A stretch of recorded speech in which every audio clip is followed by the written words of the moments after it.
Okay okay. ആകെ വന്നു. കോഡായി. Price എല്ലാം. ഈ തുടങ്ങി കേട്ടാ. ഓക്കെ. പ്രൈസ് എല്ലാം. സൗണ്ട് കേൾക്കാൻ വയ്യ. മൈക്ക് ഓൺ ചെയ്യും.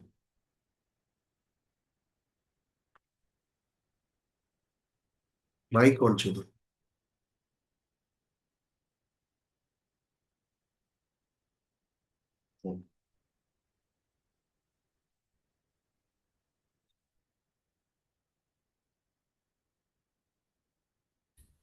ഇപ്പം കേൾക്കാമോ പാസ്റ്ററെ? ആ, കേക്കാം കേക്കാം കേക്കാം കേക്കാം കേക്കാം.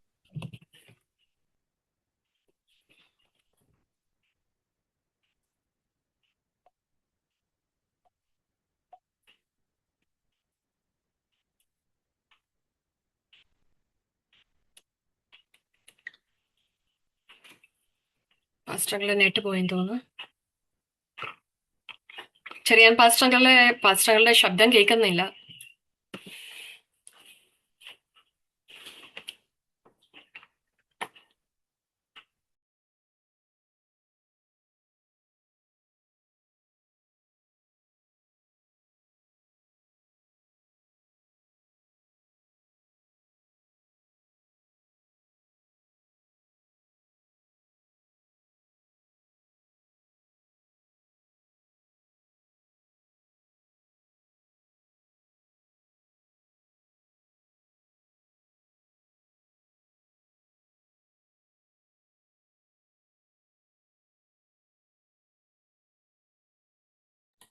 हालेलुया, स्तोत्रम। पास्टर का डिवाइस डिस्कनेक्ट हो गया। हम 2 मिनट देंगे पास्टर को ज्वाइन करने के लिए। हालेलुया।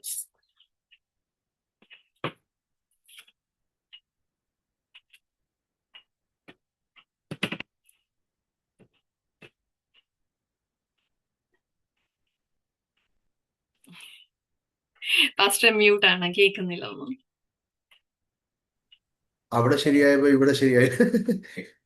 പ്രൈസ് എല്ലാം. ഭയങ്കര ഒരു പോരാട്ടമാണല്ലോ. ആ, പ്രത്യേകിച്ച് റെവലേഷന്റെ ക്ലാസ് ആകുമ്പോൾ ഇങ്ങനെയൊക്കെയുള്ള ചില ആ, പ്രശ്നങ്ങളൊക്കെ ഉണ്ടാവും. ദൈവത്തിന് സ്തോത്രം. നമുക്ക് പ്രാർത്ഥനയോടെ വീണ്ടും എൻ്റെ ഇവിടുത്തെ വൈഫൈ പോയി. ആ, അതുകൊണ്ട് എനിവേ പ്രാർത്ഥനയോടെ നമുക്ക് ഈ 11-ാം അധ്യായത്തിലേക്ക് കടക്കാം. Yeah. हम प्रार्थना समेत 11वां अध्याय में प्रवेश करेंगे। Yeah. ഈ ഞാൻ പറഞ്ഞു, ഇത് നമ്മൾ മധ്യ ആ, ഭാഗത്താണ് ഇപ്പൊ നമ്മൾ നിൽക്കുന്നത്. रेवलेशन बुक का मध्य भाग में है हम। ആ, ഇവിടെ ആ,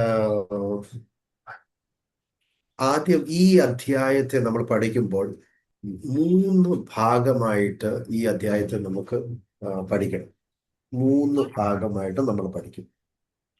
11वां अध्याय को पढ़ते वक्त हम उसे 3 भाग में जो है समझना है, पढ़ना है।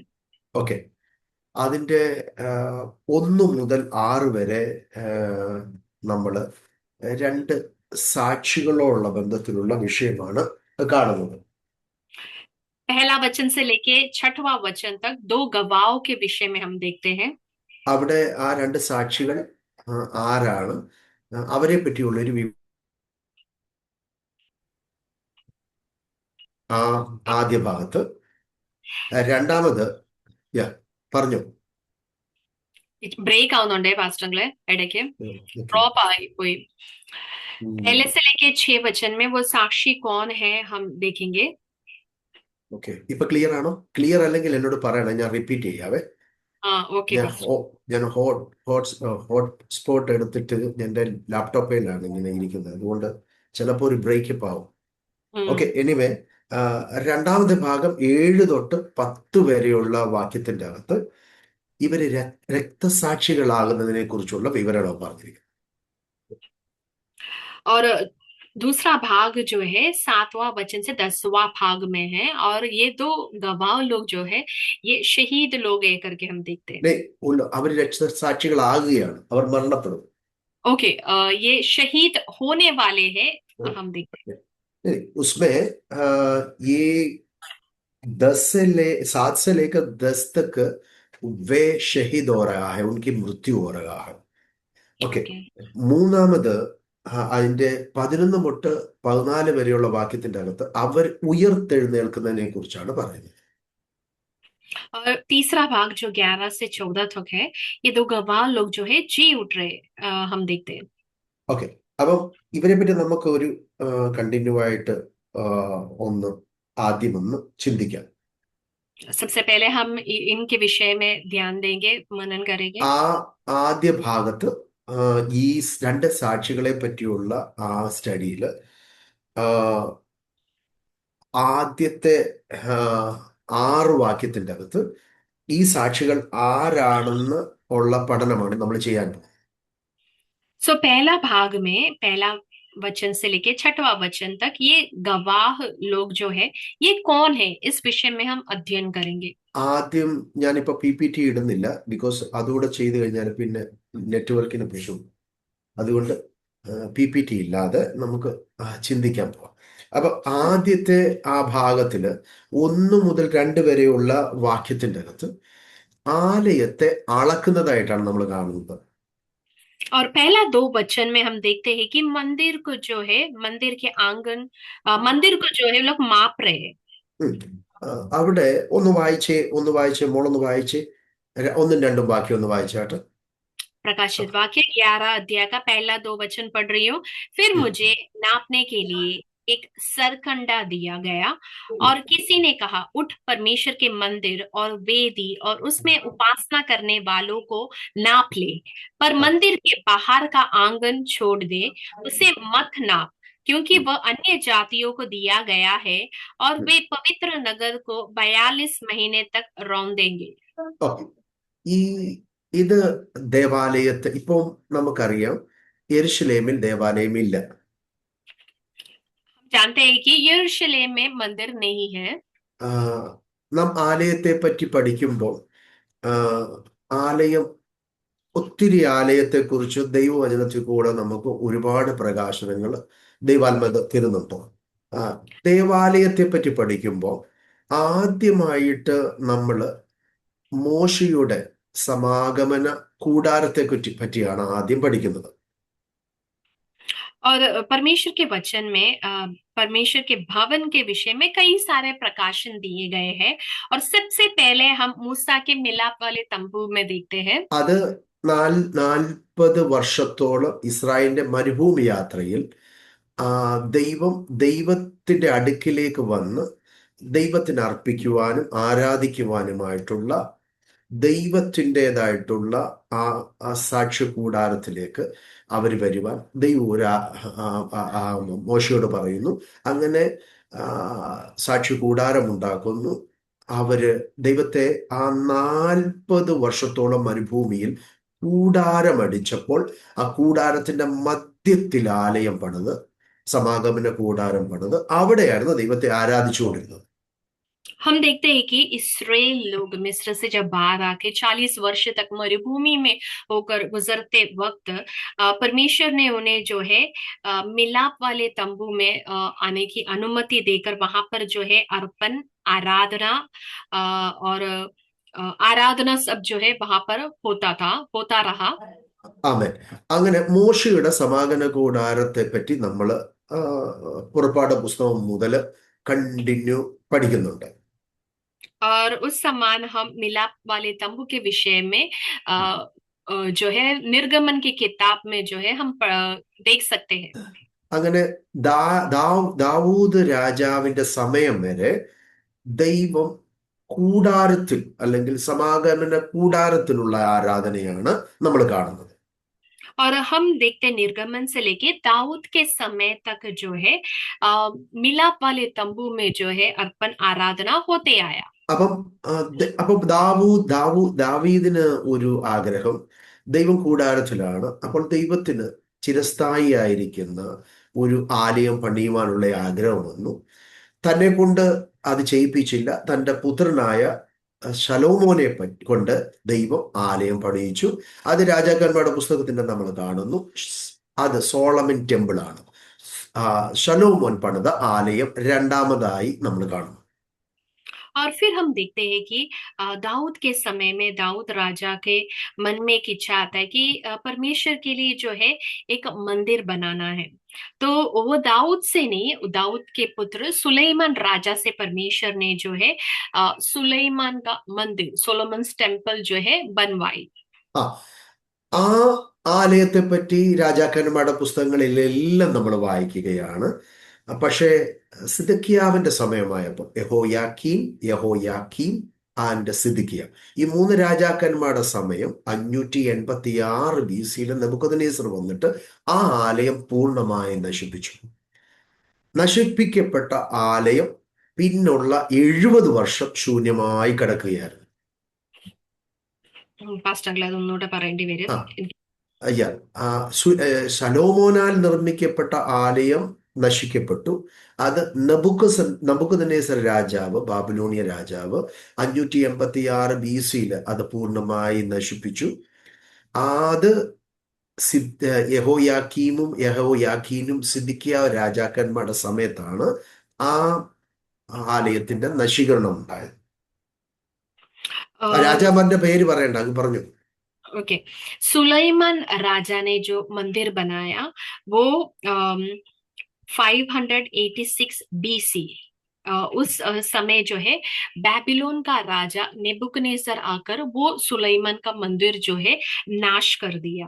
उसके बाद 70 वर्ष तक जो है आराधना नहीं हुआ।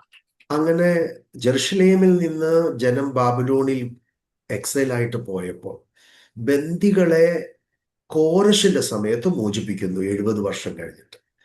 അങ്ങനെ എസ്രായുടെ പുസ്തകം നമ്മൾ വായിക്കുമ്പോൾ, നെഹമ്യാവിന്റെ പുസ്തകം വായിക്കുമ്പോൾ 70 വർഷത്തെ അവരുടെ ആ കാലയളവ് ബന്ധനത്തിൽ നിന്ന് അവർ സ്വാതന്ത്ര്യം പ്രാപിച്ച് അവർ ജെറുസലേമിൽ വന്ന് ആലയം പണിയുന്നു. ആ ആലയം സെരുബാബേലിന്റെ ആലയമായി അറിയപ്പെടുന്നു. ആലയം പണിതത് സെരുബാബേലും യോശുവ മഹായാജകനും കൂടെ ചേർന്നിട്ടുള്ള ആ ഒരു ആലയം അവിടെ പണിയുവാനിടയായി. അതിന് സെരുബാബേൽ ടെമ്പിൾ എന്ന് പറയും. और फिर हम देखते हैं कि जब इसराइल लोगों को बंदी बनाकर यरूशलेम से बेबीलोन में लेके गए, तब वो गुलाम रहे 70 वर्ष तक। उसके बाद जो है खुसरो राजा का समय में उन लोग आजाद हुए। ये पूरी कहानी हम एजरा और नेहम्या की किताब में देखते। उसके बाद जो आजाद हुए लोग जब यरूशलेम में आए 70 वर्ष के पश्चात, जेरुब्बाबेल के द्वारा एक मंदिर बनाया। जेरुब्बाबेल मंदिर करके जाना जाता है और उसको साथ दिया यहोशू महायाजक। ഓക്കെ, അങ്ങനെ ആ സെരുബാബേലിന്റെ ആലയം പിന്നെ അത് പണിതു. യേശു കർത്താവിന്റെ സമയം വരെ ആ ആലയത്തിന്റെ കാര്യങ്ങൾ നമ്മൾ കാണുന്നുണ്ട്. ആ ആലയത്തെ യേശു കർത്താവിന്റെ സമയത്ത് യഹൂദയുടെ രാജാവായിരുന്ന ഹെരോദ് രാജാവ് പുതുക്കി പണിതു. അതൊരു റിനുവേഷൻ നടത്തി. അപ്പൊ ആ റിനുവേഷന്റെ സമയത്ത് നമ്മൾ മത്തായി ഈ സുവിശേഷം 24 ആ പണി നടന്നുകൊണ്ടിരിക്കുന്ന സമയത്ത് യേശു ആലയത്തിൽ വരുന്നുണ്ട്. അപ്പം ശിഷ്യന്മാർ ചോദിക്കുന്നത് എത്ര മനോഹരമായിട്ടാണ് ആലയത്തിന്റെ പണി നടന്നത്. അപ്പോൾ യേശു ഒരു പ്രവചനം പറഞ്ഞായിരുന്നു. ഇത് കല്ലിന്മേൽ കല്ല് ശേഷിക്കാതെ വണ്ണം തകർന്നു പോകുന്ന ഒരു പ്രവചനം. അത് AD 70 തീത്തോസ് രാജാവ് ആ മന്ദിരത്തെ സെരുബാബേല് ഹെരോദാവ് പുതുക്കി പണിത മന്ദിരത്തെ നശിപ്പിക്കുവാനിടയായി. പറയാൻ പറ്റുമോ?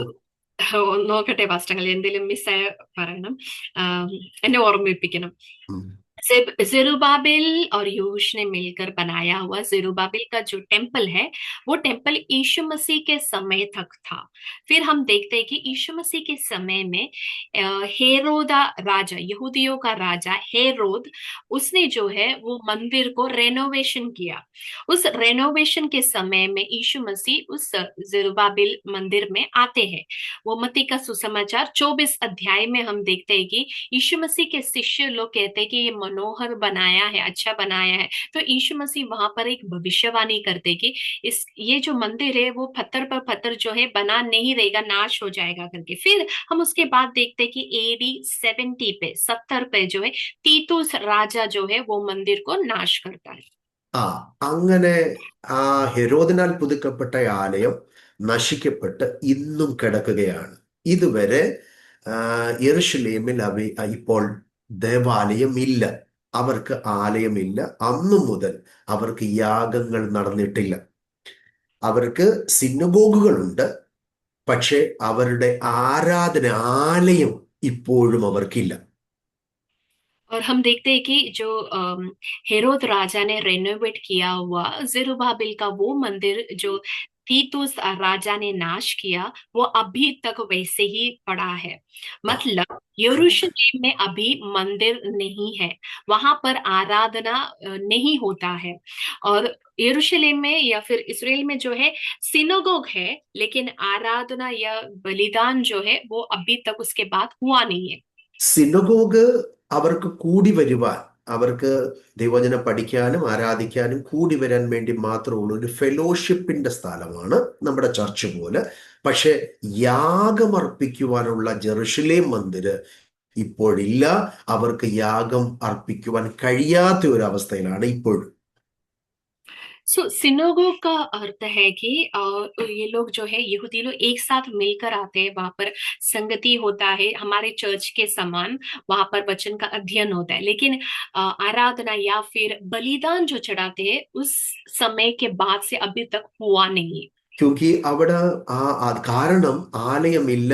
അവിടെ ആലയത്തിൽ മാത്രമേ യാഗം അർപ്പിക്കുവാൻ ഉള്ള വ്യവസ്ഥയുള്ളൂ.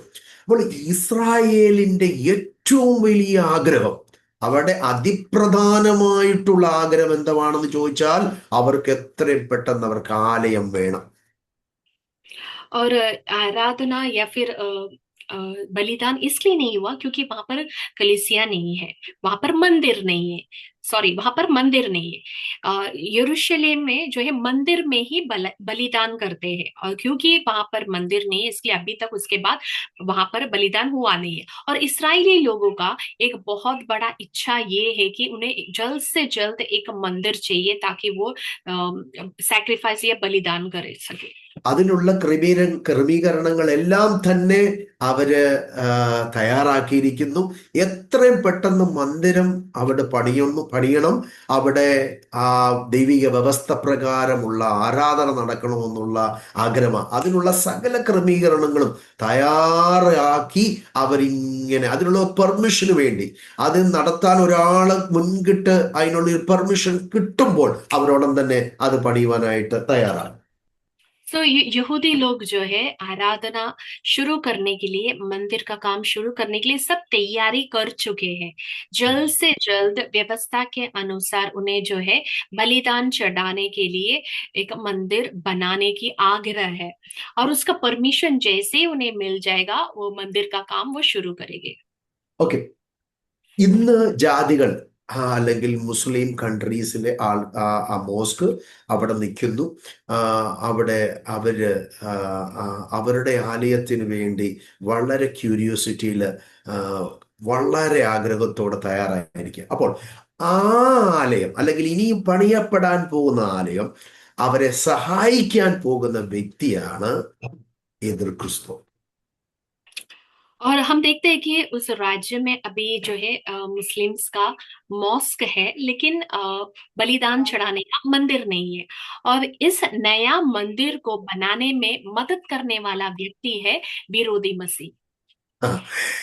എതിർ ക്രിസ്തുവിന്റെ നേതൃത്വത്തിൽ നമുക്കറിയാം, നമ്മൾ തുടർമാനമായി പഠിച്ചുകൊണ്ടിരിക്കുന്നത് റഷ്യയിൽ നിന്ന് വരുന്ന ആ ഒരു രാഷ്ട്രീയ നേതാവ് പിശാചിനാൽ അഭിഷക്തനായി മുഴുവൻ രാജ്യങ്ങളെ തൻ്റെ വശത്താക്കി താൻ പൂർണ്ണ ഈ ലോകത്തിന്റെ ഭരണം തൻ്റെ കരങ്ങളിൽ, തൻ്റെ മുട്ടിയിലാക്കിക്കൊണ്ട് ഭരണത്തിലേക്ക് വരാൻ അതിവേഗം തയ്യാറെടുത്തുകൊണ്ടിരിക്കുന്ന സമയമാണ് ഇപ്പോൾ നാം കാണുന്ന ഈ സാഹചര്യങ്ങളെല്ലാം. और विरोधी मसीह के विषय में हमने इससे पहले भी अध्ययन किया है। और ये जान रखो कि रशिया से जो है एक पॉलिटिकल लीडर आएगा जो शैतान के द्वारा अभिषिक्त होकर पूरा राज्य, पूरी दुनिया का राज्य को जो अपने कब्जे में लेकर आके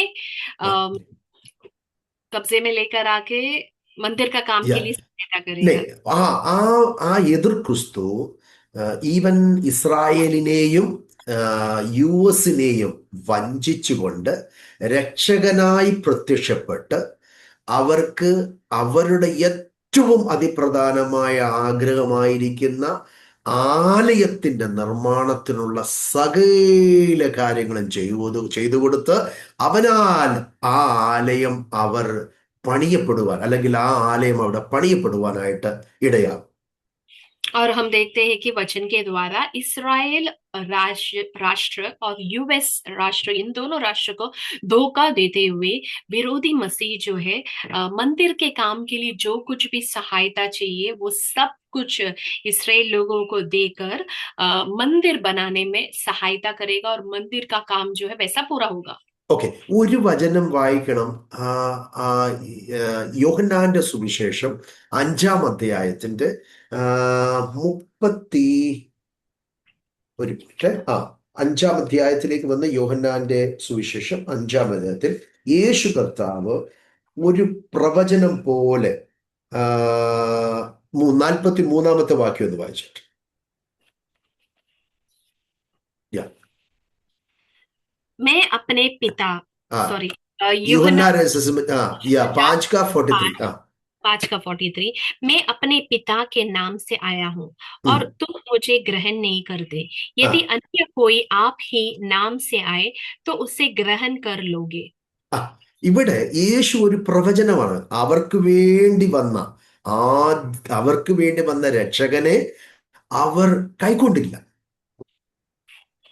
यीशु मसीह जो है भविष्यवाणी के द्वारा यहाँ पर इस वचन में सुसमाचार में ऐसे कहते हैं कि जब मैं आया पिता के नाम से तुमने मुझे ग्रहण नहीं किया। ക്യൂക്കി ഇസ്രായേലിന്റെ പ്രവാചകന്മാരുടെ പ്രവചനത്തിൽ കൂടെ ഒരു മസിഹാനിക് പ്രൊഫസി ഉണ്ട്.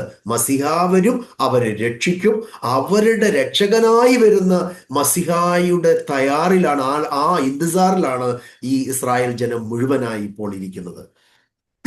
तो इसराइल लोगों, यहूदियों को जो है एक मसीहा का एक जो है भविष्यवाणी दिया था कि एक भविष्य वक्ता आएगा, वो रक्षक बनेगा, और उसके इंतजार में ये लोग अभी तक। അപ്പം പ്രവാചകന്മാർ പ്രവചിച്ച മസിഹായായി യേശു വന്നപ്പോൾ ആ മസിഹായെ അവർ സ്വീകരിച്ചില്ല. ആ മസിഹായെ അല്ലെങ്കിൽ ആ രക്ഷകനെ അവർ ക്രൂശിലേൽപ്പിക്കുവാനിടയായി. और भविष्य वक्ताओं के द्वारा जितने भी भविष्यवाणी दिया था मसीहा के ऊपर, वो जब यीशु मसीह आया तो उन्होंने जो है उसे ग्रहण नहीं किया और उसी भविष्य वक्ता, उसी मसीहा को जो है क्रूस पर चढ़ाया। ഇവിടെ യേശു പറഞ്ഞു കേട്ടോ, അങ്ങനെ നിങ്ങൾ 23 എന്നെ നിങ്ങൾ കൈക്കൊള്ളുന്നില്ല, പക്ഷേ മറ്റൊരുത്തൻ സ്വന്തം നാമത്തിൽ വന്നാൽ അവനെ നിങ്ങൾ കൈക്കൊള്ളും എന്ന് പറഞ്ഞാൽ ഒരുവൻ വരാൻ പോകുന്നു. ആ ഒരുവൻ എന്ന് പറയുന്നത് വേറെ ആരുമല്ല, എതിർക്രിസ്തുവാണ്. എതിർക്രിസ്തു വരുമ്പോഴത്തേക്ക് അവർ കളിപ്പിക്കപ്പെട്ട് വഞ്ചിക്കപ്പെട്ട് ഇത് മസിഹായാണെന്ന് വിചാരിച്ച് അവനെ കൈക്കൊള്ളും. ആ ഒരു ഒരു ഒരു വിഷയം, പ്രവചനമാണ് യേശു ഇവിടെ ഇവിടെ ഇവിടെ കാണിക്കുന്നത് അല്ലെങ്കിൽ പറയുന്നത്. ये वचन में जो है यीशु मसीह भविष्यवाणी के द्वारा ये कह रहे कि जब मैं आया मसीहा और भविष्यवक्ता के रूप में, इस यहूदियों ने जो है उसे ग्रहण नहीं किया, लेकिन जब दूसरा अपने नाम से आएगा तो उसे जो है तुम ग्रहण कर लोगे। ആമേൻ. അപ്പോൾ ഈ ഇസ്രായേലിനെയും അമേരിക്കയെയും അവരോട് ചേർന്നിരിക്കുന്ന രാജ്യങ്ങളെ വഞ്ചിച്ച് എതിർ ക്രിസ്തു അവരുടെ ഇടയിൽ ഒരു സമാധാന നിയമമുണ്ടാക്കി ആലയം പണിയുവാൻ അവരെ സഹായിക്കും. അവന്റെ ഓർഡറിൽ എല്ലാ രാജ്യങ്ങളും അത് അംഗീകരിച്ച് ജെറുസലേമിൽ യഹൂദന ആലയം ഉണ്ടാക്കും. അപ്പൊ ഉണ്ടാക്കിയ ശേഷം ആ 3.5 വർഷം കഴിഞ്ഞിട്ടുള്ള അവസാനത്തെ ഗ്രേറ്റ് ട്രിബുലേഷന്റെ സമയമാകുമ്പോൾ ഇവൻ തൻ്റെ സ്വഭാവം പ്രകടമാക്കും. ആരാണെന്ന് അവൻ ഇവരെ കാണിക്കുന്നത് ആ ഹാഫ് ഓഫ് ദ 7 ഇയറിലാണ്. हम देखते हैं कि इसराइल के लोगों और यूएस के राज्य और उनके साथ जितने भी जुड़े राष्ट्र लोग हैं, सबको जो है धोखा देकर विरोधी मसीह जो है शांति का नियम बनाने वाला करके अपने आप को प्रस्तुत करता है। और सब नियम वगैरह सब बनाने के बाद सभी राष्ट्र के लोग उसे अंगीकार करते, उसके बाद मंदिर का काम पूरा होता है। और पहले 3.5 वर्ष के बाद 7 साल का आखिरी 3.5 वर्ष में ये विरोधी मसीह अपना असली रंग दिखाता है। അങ്ങനെ ഇവന് വിരുദ്ധം അപ്പം ആ പ്രവചനം ഓൾറെഡി ദാനിയേല് പ്രവചിച്ചു, പൗലൂസ് നമ്മളോട് പറഞ്ഞു, സക്രിയാവ് പ്രവചിച്ചു. ഇവരുടെ എല്ലാം പ്രവചനത്തിന്റെ അകത്ത് നമ്മൾ കാണുന്നത് ആ ആ വിശുദ്ധ മന്ദിരത്തിൽ ആ മ്ലേച്ഛതകൾ കാണുമ്പോൾ അവരുടെ കണ്ണ് തുറക്കുവാനിടയാകും. और ये सभी बातों के विषय में भविष्यवक्ता दानिएल, फिर पौलुस जो है, और जकरिया, इन सबों ने भविष्यवाणी किया है ऑलरेडी। और उन्होंने कहा है कि पवित्र मंदिर में जब अशुद्ध बातें वे देखते हैं तब यहूदियों की आंखें जो है खुल जाएगी। 9-ാം അധ്യായത്തിൽ ദാനിയേൽ പ്രവചനം 27-ാമത്തെ വാക്യത്തിൽ പറയുന്നു, അവൻ ഒരു ആഴ്ചവട്ടത്തേക്ക് പലരെയും നിയമം കഠിനമാക്കും. ആഴ്ചവട്ടത്തിന്റെ മധ്യേ അവൻ ഹനനയാഗവും ഭോജനയാഗവും നിർത്തലാക്കുകയും മ്ലേച്ഛതകളുടെ ചിറകിന്മേൽ ശൂന്യമാക്കുന്നവൻ വരും. കണ്ടോ, നിർണയപ്പെട്ടിരിക്കുന്ന സമാപ്തിയോളം ശൂന്യമായവന്റെ മേൽ കോപം ചൊരിയും. അങ്ങനെ ആ ഒരു പ്രവചനം നിവൃത്തിയാകാൻ പോകുന്നു. और एक भविष्यवाणी जो पूरी होनी है वो ये है, दानियल का किताब 9वां अध्याय उसका 27 वचन में लिखा है, वो प्रधान एक सप्ताह के लिए बहुतों के संग दृढ़ वाचा बांधेगा, परंतु आधे ही सप्ताह के बीतने पर वो मेल बलि और अन्न बलि को बंद करेगा और कंगूरे पर उजाड़ने वाली घृणित वस्तुएं दिखाई देगी और निश्चित ही ഓക്കെ, അത് नहीं। ഇतना ബസ്. അപ്പൊ ഈ രണ്ട് തെസ്സലോനിക്ക ലേഖനം 2-ാം അധ്യായത്തിന്റെ 3-4 വാക്യങ്ങൾ വായിക്കുമ്പോൾ അതിന്റെ 4-ാമത്തെ വാക്യത്തിൽ അവൻ ദേവാലയത്തിൽ ഇരുന്നു കൊണ്ട് ദൈവമെന്ന് നടിച്ച് ദൈവമെന്നോ പൂജാവിഷയമെന്നോ പേരുള്ള സകലത്തിനും മീതെ തന്നെത്താൻ ഉയർത്തുന്ന എതിരാളിയത്രേ. और फिर हम देखते हैं कि दूसरा तिस्सलुनी 2 अध्याय उसका 3 और 4 वचन में लिखा है, किसी रीति से किसी के धोखे में न आना, क्योंकि वह दिन न आएगा जब तक धर्मी का त्याग ना हो ले और वह पाप का पुरुष अर्थात विनाश का पुत्र प्रकट ना हो, जो विरोध करता है और हर एक से जो ईश्वर का पूज्य कहलाता है अपने आप को बड़ा ठहराता है, यहाँ तक कि वह परमेश्वर के मंदिर में बैठकर अपने आप को ईश्वर ठहराता है। ഓക്കെ, അപ്പം നമ്മൾ ഇപ്പോൾ കണ്ടിരിക്കുന്നത് ഈ ആലയം, ഈ 11-ാം അധ്യായത്തിന്റെ അകത്ത് കാണുന്ന ആലയത്തിന്റെ അകത്ത് ഒരു അളവ് നൂല് കൊടുക്കുന്നുണ്ട് യോഹന്നാൻ. ആലയത്തെ അളക്കാൻ പറയുകയാണ്. അപ്പം അങ്ങനെ ഒരു അളക്കെന്ന് പറഞ്ഞാൽ അളവ് എപ്പോഴും കാണിക്കുന്നത് ഒരു എന്താ അത് അളന്ന് തിരിച്ച് തങ്ങളുടേതെന്നുള്ളത് സ്ഥാപിക്കാനും വേണ്ടിയാണ്, നമ്മുടേതാണെന്ന് അളന്ന് തിട്ടപ്പെടുത്താനും വേണ്ടിയാണ്. यहाँ पर हम 11वां अध्याय प्रकाशित वाक्य 11वां अध्याय में देखते हैं कि यूहन्ना को जो है एक सरकंटा दिया गया और उससे कहा कि मंदिर को नापने के लिए, और नापना हमेशा ये दिखाता है कि कुछ नाप कर अपना है करके स्थापित करना। അപ്പൊ അവിടെ അളക്കുകയാണ്, ഇത് ഇസ്രായേലിൻ്റെതാണ്, ആലയമാണ്, ദൈവത്തിൻ്റെതാണ്, ദേവാലയം ഇരുന്ന സ്ഥലമാണ്, ഇത് ദേവാലയത്തിന് വേണ്ടി അളക്കപ്പെടുന്നു. അപ്പോൾ ആ ഒരു മെഷർമെന്റിൽ കൂടെ തന്നെ ദൈവം അളന്ന് തിട്ടപ്പെടുത്തി ആലയത്തിന് വേണ്ടി ഉള്ളതാണെന്ന്, ദൈവത്തിൻ്റെതുള്ളത് ആണെന്ന് തന്നെ തിട്ടപ്പെടുത്തുകയാണ് അളവ് കൊണ്ട് കാണിക്കുന്നത്. सो ये मापने से परमेश्वर यहाँ पर ये स्थापित कर रहे हैं कि वो जो है इस्राएल परमेश्वर का है, मंदिर जो है परमेश्वर का है, और वहां पर जो है स्थापित करने वाले मंदिर जो है प्रभु का है करके वो स्थापना कर रहे हैं। ഓക്കെ, ഈ അളക്കുന്ന ഈ അളവ് നൂല് അല്ലെങ്കിൽ അളക്കുന്ന വിഷയം സക്രിയാവും ആലയത്തോടുള്ള ബന്ധത്തിൽ പ്രവചിച്ചിട്ടുണ്ട്, എസെക്കിയേലും ആലയത്തോടുള്ള ബന്ധത്തിൽ പ്രവചിച്ചിട്ടുണ്ട്. और ये नापने के विषय में जकरिया और एजेकियल दोनों ने भविष्यवाणी किया है। നമ്മൾ സക്രിയ പ്രവചനത്തിലേക്ക് വരുമ്പോഴത്തേക്ക് 2-ാം അധ്യായത്തിന്റെ അകത്ത് ആ അളക്കുന്ന വിഷയത്തെ കുറിച്ചുള്ള ഒരു പ്രവചനം നമുക്ക് കാണാൻ പറ്റുന്നുണ്ട്. 2-ന്റെ 1-ാമത്തെ വാക്യത്തിന്റെ അകത്തുണ്ട്. ഒന്ന് വായിച്ചു. हम जकरिया की पुस्तक में जब आएंगे, उसका दूसरा अध्याय का पहला वचन हम देखेंगे। वहां पर लिखा है, फिर मैंने आंखें उठाई तो क्या देखा कि हाथ में नापने की डोरी लिए हुए एक पुरुष है। तब मैं उस तब मैंने उससे पूछा, तू कहाँ जाता है? उसने मुझसे कहा, यरूशलेम को नापने जाता हूँ कि ഓക്കെ. देख। അപ്പൊ ആ അളക്കുന്ന ജെറുസലേമിനെ അളക്കുന്നു, ആലയത്തോടുള്ള ബന്ധത്തിലുള്ള അളവ് അവിടെ കാണുന്നു. എന്നാൽ വിശുദ്ധ സ്ഥലത്തെക്കുറിച്ചുള്ള അല്ലെങ്കിൽ ഗ്ലോറിയസ് ടെമ്പിളിനെ കുറിച്ചുള്ള വിഷയം എസക്കേൽ പറയുമ്പോൾ 40 അധ്യായത്തിന്റെ അകത്ത് 40 അധ്യായത്തിന്റെ അകത്ത് ഫുള്ളി അളക്കുന്ന വിഷയം, നീളം, വീതി, അതിന്റെ സകല സ്ട്രക്ചറും അളക്കുന്ന ഒരു ഒരു വിഷയത്തെക്കുറിച്ച് 40 അധ്യായം മുഴുവന് പറയുന്നുണ്ട് और എസക്കേൽ. एसेकिएल के पुस्तक में 40वां अध्याय में इस मंदिर के नापने के विषय में, ग्लोरियस टेम्पल के विषय में जो है बताया है। അവിടെയും അളക്കുന്നതിനെ കുറിച്ച് പറയുന്നുണ്ട്. वहां पर भी मंदिर को नापने के അപ്പം विषय में ഇത് बताया है। ദൈവത്തിൻ്റെതാണ്, അല്ലെങ്കിൽ അളന്ന് ദൈവത്തിൻ്റെതാണ്, തിട്ടപ്പെടുത്തുകയാണ് അളവ് കൊണ്ട് ഇവിടെ കാണിക്കുന്നത്. नापने से अर्थ ये है कि ये परमेश्वर का है करके स्थापित कर रहे हैं। ഓക്കെ. എന്നിട്ട് അപ്പം ഇവിടെ അളക്കുന്നത് 3 കാര്യങ്ങളാണ് ഇവിടെ 11 അധ്യായത്തിന്റെ നമ്മൾ കാണുന്നത്. ഒന്ന്, ദൈവത്തിന്റെ ആലയത്തെ അളക്കുന്നു, യാഗപീഠത്തെ അളക്കുന്നു, അപ്പം അവിടെ നമസ്കരിക്കുന്നവരെ അളക്കുന്നുണ്ട്. 3 വിഷയത്തെ അളക്കുക. आलेतेम അവിടെ आराधना ഉണ്ട്, അവിടെ ഉണ്ട്. ഒന്ന്, രണ്ട്, ഒന്നാമത്തെ വാക്യത്തിൽ തന്നെ ഉണ്ട്. ദൈവത്തിന്റെ ആലയത്തെ അളക്കുന്നു, യാഗപീഠത്തെ അളക്കുന്നു, അവിടെ നമസ്കരിക്കാൻ പോകുന്നവരെ അളക്കുകയാണ്. ओके। सो यहाँ पर 11 वचन में लिखा है कि 3 चीजें जो है नापते। सबसे पहले मंदिर को, दूसरा उसकी वेदी को, तीसरा उसमें उपासना करने वालों को नापना है। ഈ വിഷയത്തിൽ ഒരുപാട് വ്യാഖ്യാനങ്ങൾ പല ദൈവദാസന്മാര് വ്യാഖ്യാനിക്കുന്നുണ്ട്.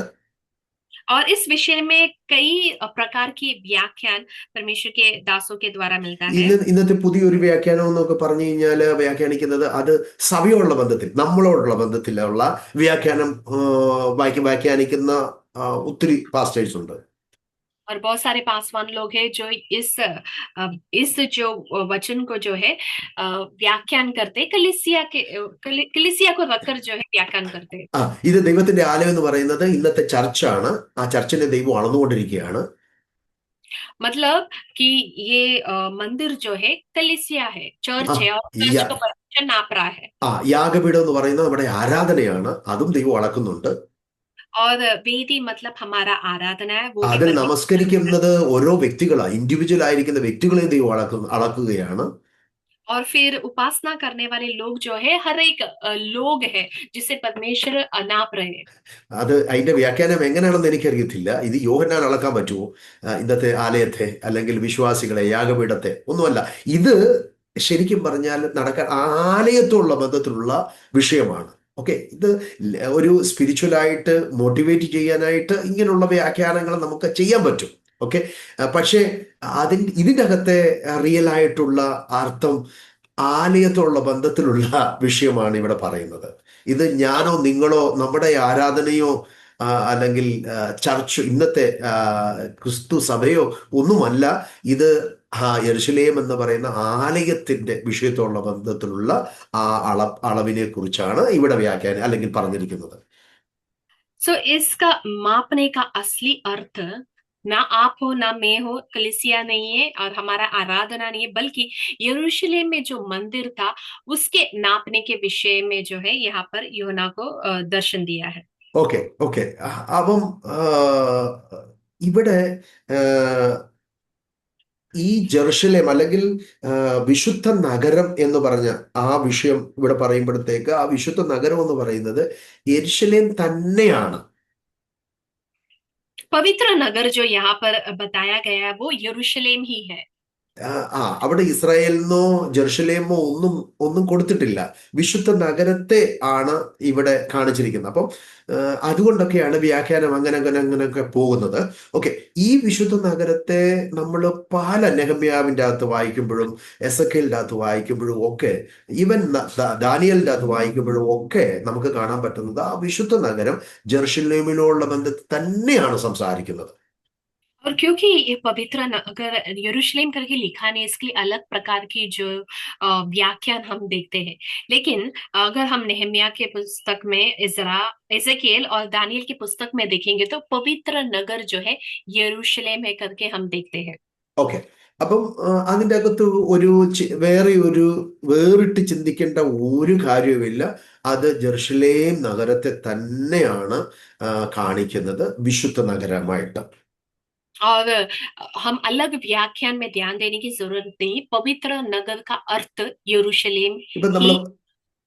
ഇപ്പം നമ്മൾ വായിച്ച ആ, സക്രിയാവിന്റെ 2-ാം അധ്യായവും എസെക്കിയേലിന്റെ 40-41 അധ്യായവും ദാനിയേൽ പ്രവചനം 9-27 ഇതെല്ലാം അവിടെ വായിക്കുമ്പോൾ ജെറുസലേമിനെ വിശുദ്ധ നഗരമായിട്ട് തന്നെയാണ് അവര് വെളിപ്പെടുത്തിയിരിക്കുന്നത്.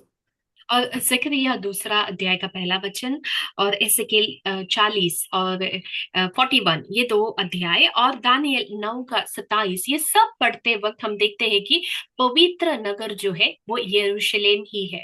ആ ഇനി നമ്മൾ താഴോട്ട് വരുമ്പോൾ 3-4 വാക്യങ്ങളിലേക്ക് വരുമ്പോഴത്തേക്ക് 2 സാക്ഷികളുടെ ശുശ്രൂഷയാണ് നമ്മൾ കാണുന്നത്.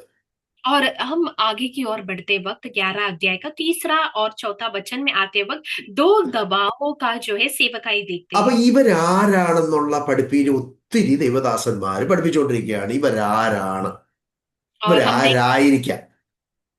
बहुत सारे परमेश्वर के दास ये 2 गवाह कौन है करके अलग अलग तरीके से सिखाते हैं।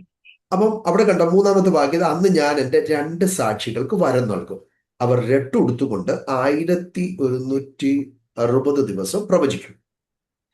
3 वचन इस समान कहता है, मैं अपने 2 गवाहों को ये अधिकार दूंगा कि टाट ओढ़े हुए 1260 दिन तक भविष्यवाणी करे। 7-ാമത്തെ വാക്യത്തിൽ പറയുന്നു, അവർ തങ്ങളുടെ സാക്ഷ്യം തികച്ച ശേഷം. और 7वां वचन में लिखा है, जब वे अपनी गवाही दे चुकेंगे। അപ്പൊ ഇവിടെ 2 സാക്ഷികൾ വരികയാണ്. यहाँ पर हम 2 गवाहों को देखते हैं। നമ്മളാണെങ്കിൽ 10-11 അധ്യായം വായിക്കുമ്പോൾ ഇവിടെ ഒരു 3 സാക്ഷികളെ കുറിച്ച് ഞാൻ ആദ്യമേ നിങ്ങളോട് പറഞ്ഞായിരുന്നു. ആദ്യം ഒരു ദൂതൻ വന്നൊരു സാക്ഷ്യം പറയുന്നുണ്ട്. और 10 और 11 अध्याय का अध्ययन करते वक्त मैंने 3 गवाहों के विषय में आपको बताया था। सबसे पहले 10-ാമത്തെ അധ്യായത്തിൽ ഒരു ബലവാനായ ദൂതൻ വന്നൊരു സാക്ഷ്യം പറയുന്നുണ്ട് യോഹന്നാനോട്. അത് നമ്മൾ ആ 10-ാം അധ്യായത്തിൽ വായിച്ചു. ഇപ്പൊ ഇവിടെ കണ്ട 2 സാക്ഷികളുടെ വിഷയങ്ങൾ നമ്മൾ കാണുകയാണ്. 10वां अध्याय का पहला वचन में हमने देखा है कि बलवंत दूत जो आके यूहन्ना से बातें कर रहा है, और अभी 11वां अध्याय में हम 2 गवाहों को देख रहे हैं।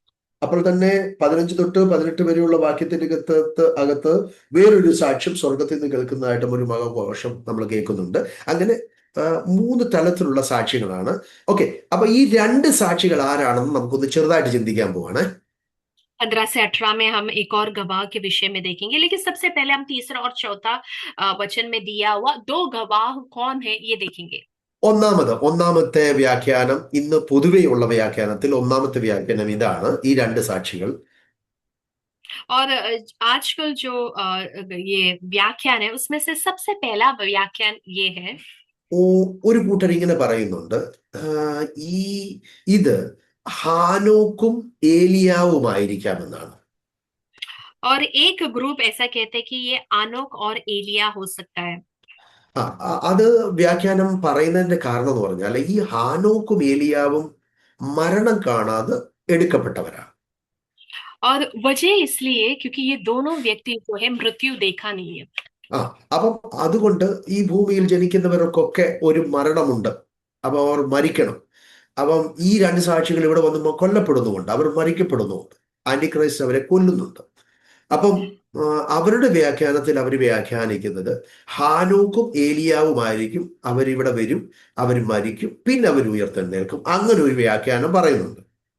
और क्योंकि जो मनुष्य जन्म लेता है पृथ्वी पर उसको मरना ही है, हम देखते हैं कि हानोक और एलिया मरा नहीं है, तो ये 2 गवाह आनोक और एलिया हो सकता है। उन लोग इस पृथ्वी में आएंगे, ഓക്കെ विरोधी मसीह के द्वारा मारे जाएंगे, फिर जी उठेंगे। ഓക്കെ പക്ഷേ പക്ഷെ നമ്മള് ഞാൻ ആ വിഷയത്തിലുള്ള ബന്ധത്തിൽ അതിനെ സപ്പോർട്ട് ചെയ്യുന്നില്ല. ബിക്കോസ് ഹാനോക്കും ഇസ്രായേൽ ജനവുമായിട്ട് ഒരു ബന്ധവും നമുക്ക് കാണുന്നില്ല. ഓക്കെ, അപ്പം അവര് പ്രവാചകനായിട്ടോ അല്ലെങ്കിൽ ഇസ്രായേലിന്റെ ഇടയിലെ ആ, ആ, ആ ആ നിയമം കൊടുത്ത വ്യക്തിയായിട്ടോ അത്ഭുതം ചെയ്ത വ്യക്തിയായിട്ടോ ആ, പ്രവാചക ശുശ്രൂഷ ഇസ്രായേലിന്റെ ഇടയിൽ ചെയ്തതായിട്ടോ ഒന്നും കാണുന്നില്ല. ബിക്കോസ് അവരുടെ ശുശ്രൂഷ ആ ഇസ്രായേലിനോടാണ്, ജെറുസലേമിലാണ്. और हम अनोखे करके കേൾക്കുന്നുണ്ടോ? കേൾക്കുന്നുണ്ട് പാസ്റ്റർ, കേൾക്കാം. ആ ആ ആ सो ആ പറ.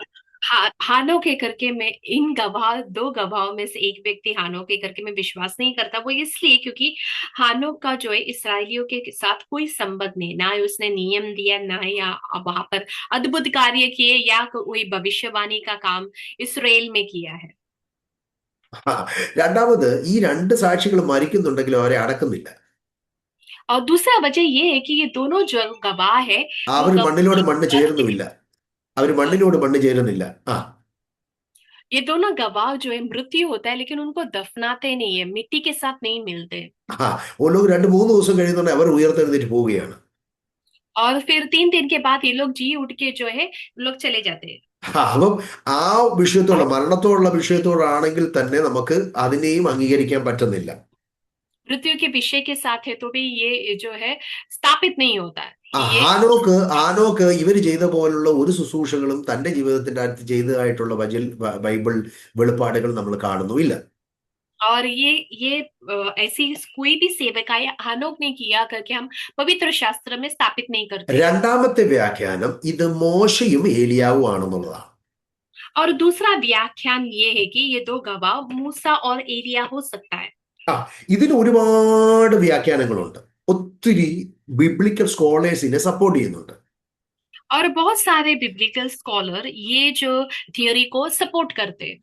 അപ്പൊ ഇത് സപ്പോർട്ട് ചെയ്യാനുള്ള കാരണം അതിന്റെ ആ, അഞ്ചാമത്തെ 6-ാമത്തെ വാക്യമാണ്. और उसका वजह 5वां और 6वां वचन है. ഒന്നാമത് അവരുടെ വായിൽ നിന്ന് തീ പുറപ്പെടും. അവർ ദോഷം ചെയ്യുന്നവരെ അവര് കൊല്ലുവാനുള്ള തീ പുറപ്പെട്ട് നശിപ്പിക്കുവാനുള്ള കഴിവുണ്ട്. പിന്നെ അവര് ആകാശത്ത് നിന്ന് എന്താ പറയുന്നത്, മഴ പെയ്യ്ക്കാതിരിക്കാനുള്ള, ആകാശം അടച്ചു കളയുവാനുള്ള, വെള്ളത്തെ രക്തമാക്കാനുള്ള, ബാധകളാൽ ഭൂമിയെ ദണ്ഡിപ്പിക്കാനുള്ള അധികാരമുണ്ട്.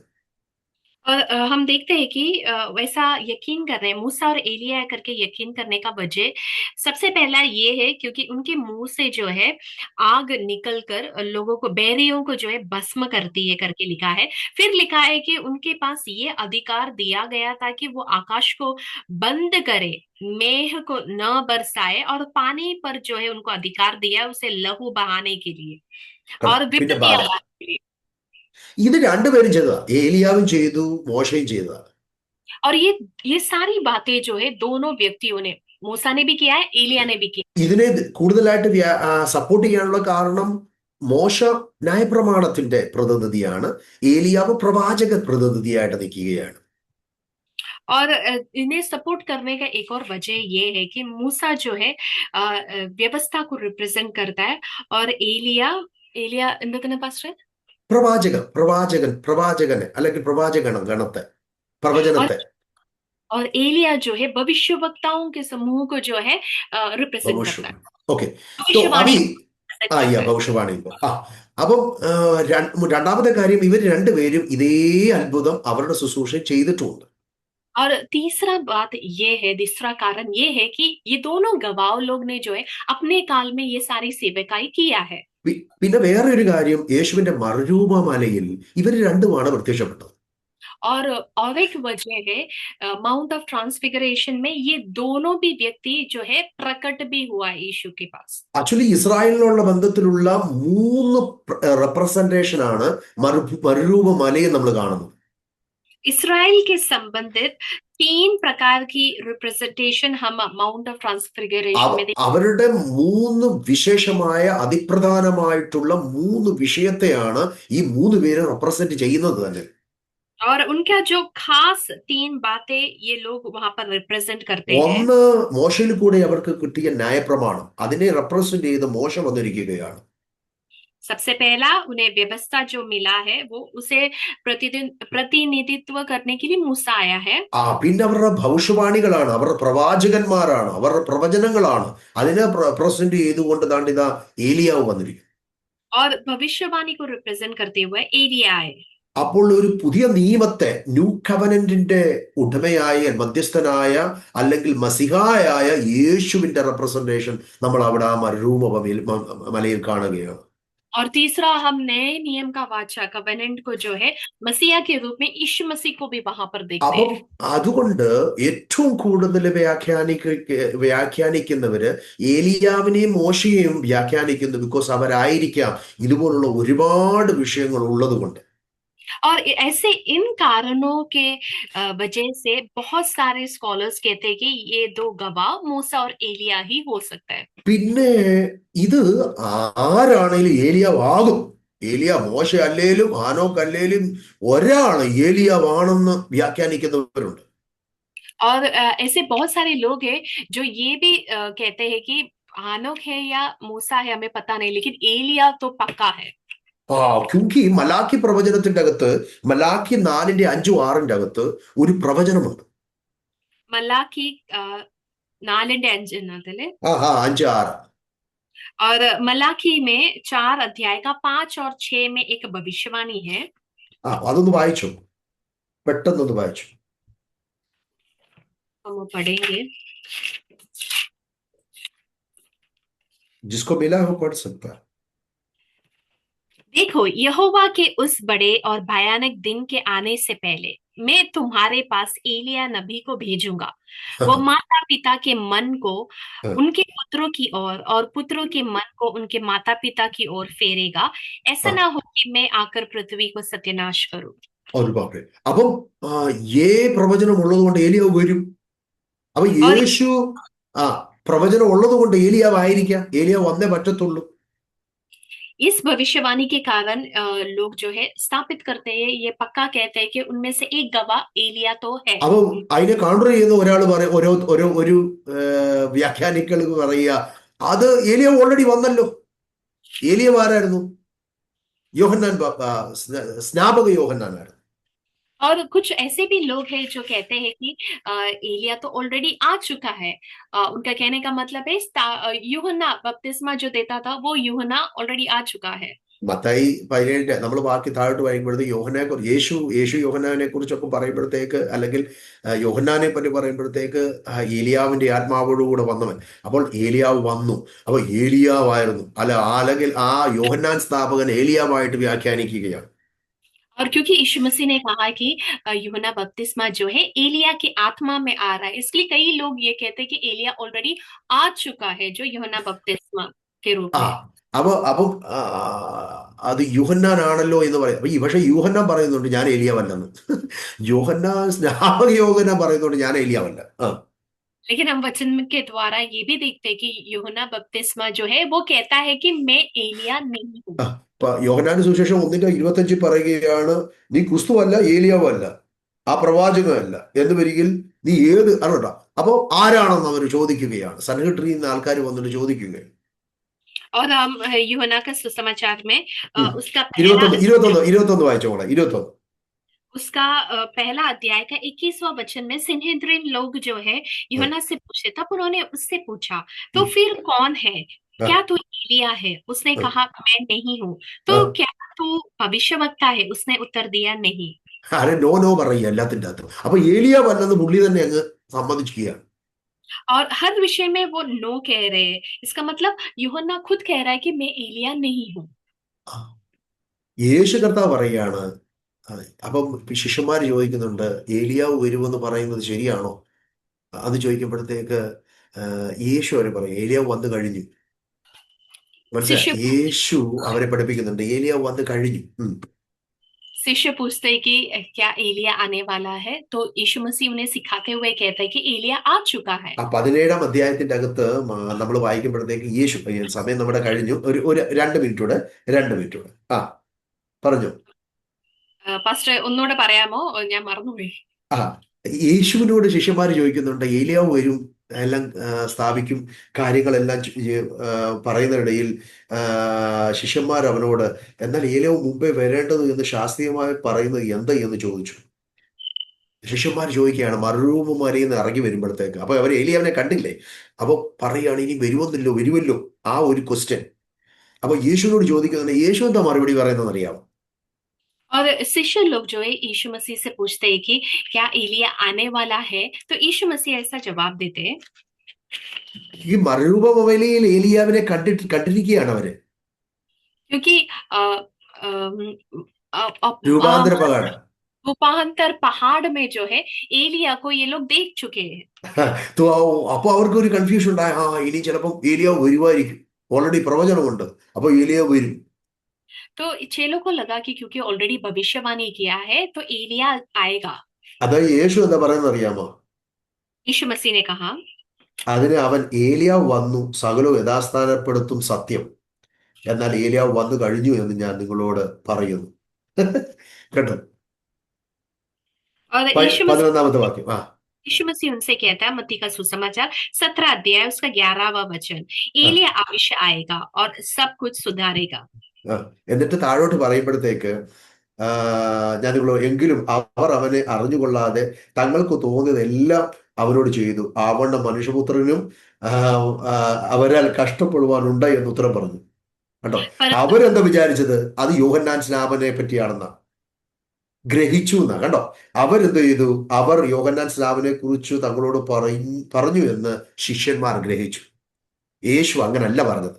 ആ परंतु मैं तुमसे कहता हूँ कि एलिया आ चुका है और लोगों ने उसे नहीं पहचाना, परंतु जहाँ चाहा वही ही उसके साथ किया। तो यीशु मसीह ने जो एलिया के आत्मा में आया करके बपतिस्मा के यूहन्ना बपतिस्मा के विषय में कहा, तो चेलों को लगा कि एलिया आ चुका है। നൈ നൈ നൈ നൈ നൈ. ഏലിയാവ് വന്നു എന്ന് യേശു പറയുകയാണ്. ഓൾറെഡി ഏലിയാവ് വന്നു. അവനെ കണ്ടില്ല. ഇസ്രായേൽ ഒന്നും അവനെ അംഗീകരിച്ചില്ല. അവർക്ക് തോന്നിയതുപോലെ അവനോട് ചെയ്തു. അതുപോലെ തന്നെ എന്നോട് ചെയ്യാൻ പോവാണ്. ഇത്രയും പറഞ്ഞു കഴിഞ്ഞപ്പോഴത്തേക്ക് ശിഷ്യന്മാർ ചിന്തിക്കുകയാണ്, യേശു യോഹന്നാൻ സ്നാപനെ പറ്റി ആയിരിക്കും പറയുന്നത്. അവര് ഗ്രഹിക്കുകയാണ്. പക്ഷെ യേശു യോഹന്നാൻ സ്നാപനെ കുറിച്ചൊന്നും അല്ല പറയുന്നത്. മനസ്സിലാവുന്നുണ്ടോ വല്ലോ? कंफ्यूजन ആ है।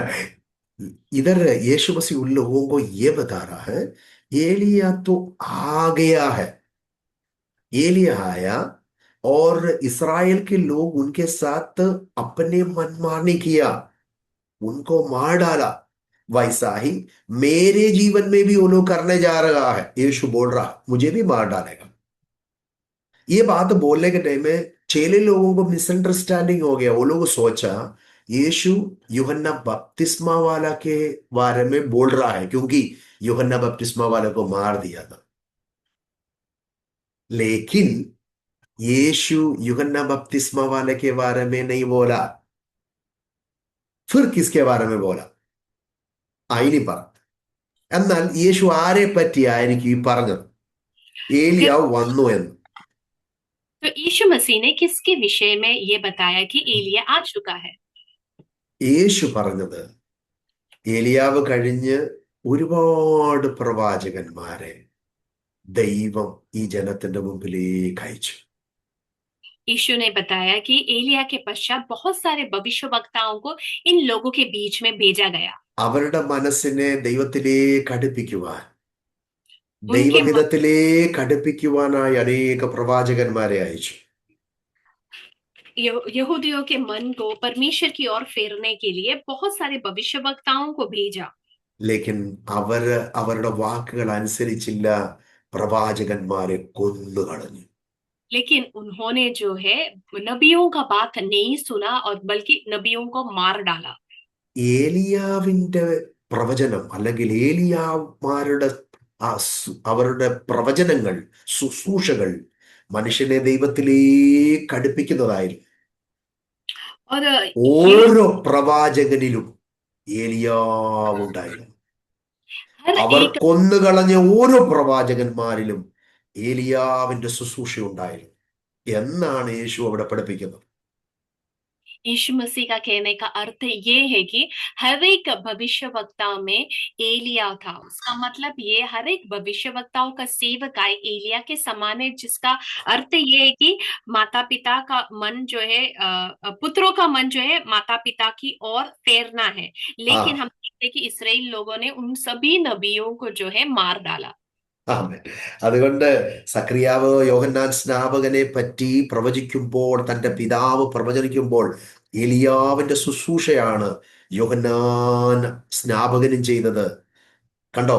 മക്കളിലേക്ക് അടുപ്പിക്കുന്ന, അമ്മാപ്പന്മാരിലേക്ക് അടുപ്പിക്കുന്ന, ദൈവത്തെങ്കിലേക്ക് അടുപ്പിക്കുന്ന ശുശ്രൂഷയാണ് യോഹന്നാനും ചെയ്തത്. എല്ലാ പ്രവാചകന്മാരും അതായിരുന്നു ചെയ്തത്. പക്ഷേ ജനം അനുസരിച്ചില്ല. അവർ പ്രവാചകന്മാരുടെ വാക്കുകളെ ധിക്കരിച്ചു. ദൈവവചനത്തെ ധിക്കരിച്ചവരെ യാഗപീഠത്തിൽ പോലും കൊന്നുകളഞ്ഞ चरित्रമുണ്ട്.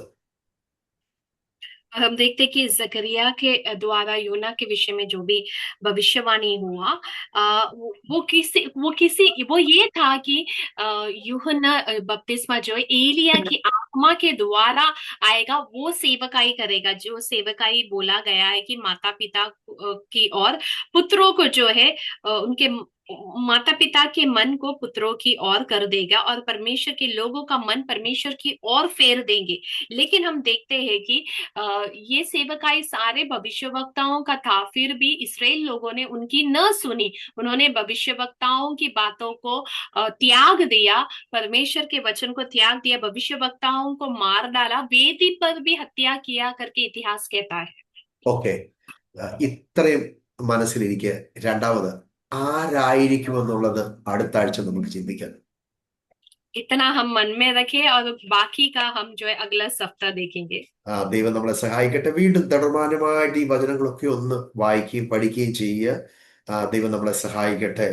ഒന്ന് ചിന്തിച്ചോണം, പ്രവാചകന്മാരുടെ പ്രവചന ദൂതിനെ സ്വീകരിക്കാനുള്ള ഒരു മനസ്സ് നമുക്കുണ്ടാകണം. ദൈവത്തിന്റെ ആലോചനയെ സ്വീകരിക്കാനുള്ള ഒരു മനസ്സ് നമുക്കുണ്ടാകണം. അവിടെയാണ് ദൈവപ്രസാദം ഉണ്ടാകുന്നത്. और ये सारी बातें जो है मन में रखे और आप घर पे जाके ये वचनों को जो है पढ़ना। और एक बात गौर करना है कि भविष्य वक्ताओं की बातों को हम त्यागना नहीं, उनको स्वीकार करना, क्योंकि उससे परमेश्वर जो है प्रसन्न होता है। നിങ്ങൾക്കൊരു ഒരു അസൈൻമെന്റ് ആയിട്ട് ഞാൻ തരികയാണ്. ദൈവം പ്രസാദിക്കണമെന്നുണ്ടെങ്കിൽ, ദൈവം അനുഗ്രഹിക്കണമെന്നുണ്ടെങ്കിൽ, ദൈവം നിത്യതയിലേക്ക് നമ്മളെ കൊണ്ടുപോകണമെന്നുണ്ടെങ്കിൽ നാം ചെയ്യേണ്ട ഒരു കാര്യമുണ്ട്. അത് ഇസ്രായേൽ ചെയ്തിട്ടില്ല. അവരുടെ അവസാനത്തെ പ്രവാചകന്മാരായിരുന്ന സക്കറിയാവ് തന്നെ പ്രവചിക്കുമ്പോൾ, സക്കറിയാവിന്റെ പ്രവചനം 7-ാം അധ്യായത്തിന്റെ 7 മുതലുള്ള വാക്യങ്ങൾ നിങ്ങൾ വായിക്കുമ്പോൾ അതിന്റെ 14 വരെയുള്ള വാക്യം, അവരുടെ ജീവിതത്തിന്റെ അകത്തും ആ ദൈവത്തിന്റെ കോപവും ക്രോധവും ഉണ്ടാകുവാൻ കാരണമായ വിഷയത്തെക്കുറിച്ച് അവിടെ പ്രവചിക്കുന്നുണ്ട്. और मैं एक असाइनमेंट के तौर पे तुम्हें ये कहना चाहता हूँ कि हमें जीवन में परमेश्वर का प्रसन्न, हमारे जीवन में परमेश्वर की प्रसन्नता होने के लिए, आशीष मिलने के लिए, अनंत काल का जीवन प्राप्त करने के लिए जो है, जो इसराइल ने नहीं किया, बल्कि हम देखते हैं कि जकरिया का किताब 7वां अध्याय का 7 वचन से 14 वचन तक, क्योंकि उन्होंने परमेश्वर की आज्ञा नहीं माना तो परमेश्वर का क्रोध उन पर आया। യഹോവ പണ്ടത്തെ പ്രവാചകന്മാർ മുഖാന്തരം പ്രസംഗിച്ച വചനങ്ങളെ നിങ്ങൾ കേട്ടനുസരിക്കേണ്ടതല്ലയോ? वहां पर लिखा है कि भविष्य वक्ताओं के द्वारा उस समय में जो कुछ भी कहा, ये तुम्हें जो है ध्यान रखना था, मानना था। 12-ാമത്തെ വാക്യത്തിൽ യഹോവ തന്റെ ആത്മാവിനാൽ പണ്ടത്തെ പ്രവാചകന്മാർ മുഖാന്തരം അയച്ച വചനങ്ങള് കേട്ടനുസരിക്കാതെ വണ്ണം ഹൃദയങ്ങളെ വജ്രം പോലെ കഠിനമാക്കി. അങ്ങനെ സൈന്യങ്ങളുടെ യഹോവയെങ്കിൽ നിന്ന് മഹാകോപം അവരുടെ മേലുണ്ടാകുവാനിടയായി. और हम देखते हैं कि 7 का 12 में लिखा है, वरन उन्होंने अपने हृदय को इसलिए पत्थर सा बना दिया कि वे उस व्यवस्था वचनों को न मान सके जिसे सेनाओं का यहोवा के आत्मा के द्वारा पूर्व काल के भविष्य वक्ताओं का कहला भेजा। सेनाओं की यहोवा की ओर से उन पर बड़ा क्रोध भड़का। ഇന്നത്തെ ദൈവജനം ഇതുപോലെ തന്നെയാ. പ്രവചനമുണ്ട്, കൺവെൻഷനുണ്ട്, മീറ്റിംഗ് ഉണ്ട്, ഉപവാസമുണ്ട്, എല്ലാ റിച്വൽസും പെന്തിക്കോസ്റ്റൽ സഭയ്ക്കുണ്ട്. പക്ഷെ വചനം അനുസരിക്കത്തില്ല. ദൈവവചന ഹൃദയത്തിലേക്ക് പതിക്കുവാൻ അവർ തയ്യാറല്ല. ഹൃദയം വജ്രം പോലെ കഠിനമാക്കിയിരിക്കുകയാണ്. ട്രഡീഷൻ ആയിരിക്കുന്ന ഒരു അനുഭവത്തിലേക്ക് ദൈവത്തിന്റെ വചനത്തിന് ഒരു പ്രാധാന്യം കൊടുക്കാത്ത ഒരു തലമുറ എഴുന്നേൽക്കുമ്പോൾ ദൈവത്തിന് വേണ്ടി നിൽക്കുവാൻ, ദൈവം അതിന് ഒന്ന് അനുസരിക്കുവാൻ തയ്യാറായി കർത്താവിന്റെ വരവിനായി നമുക്ക് ഒരുങ്ങാം. ദൈവം നമ്മളെ എല്ലാവരെയും ഒരുപോലെ സഹായിക്കട്ടെ. आज का काल के कलीसिया के लोग भी ऐसे ही है, भविष्यवाणी है, कन्वेंशन है, फास्टिंग और उपास उपास प्रार्थना सब कुछ है, लेकिन एक चीज की कमी है, परमेश्वर के वचन को नहीं सुनते, परमेश्वर के वचन को नहीं मानते, हृदय को जो है पत्थर के समान बना देते। हमारे पास कितने भी रिचुअल्स और ट्रेडिशंस है, लेकिन अगर ऐसा एक पीढ़ी के सामने हम खड़े जो परमेश्वर के वचन को आदर नहीं करता है, लेकिन हम और आप परमेश्वर के वचन सुनने वाले, उसे अंगीकार करने वाले, मानने वाले बनना चाहिए। परमेश्वर इन वचनों के साथ हमें आशीष करने पाए। थैंक यू पास्टर जी। आगे का समय जो है पी जोसेफ पास्टर अंकल के हाथ में दे दें। Praise the Lord, hallelujah. प्रभु के नाम की महिमा हो। ये सुंदर समय प्रभु ने हमें दिया है, प्रभु का वचन के साथ हालेलुया बैठकर समझने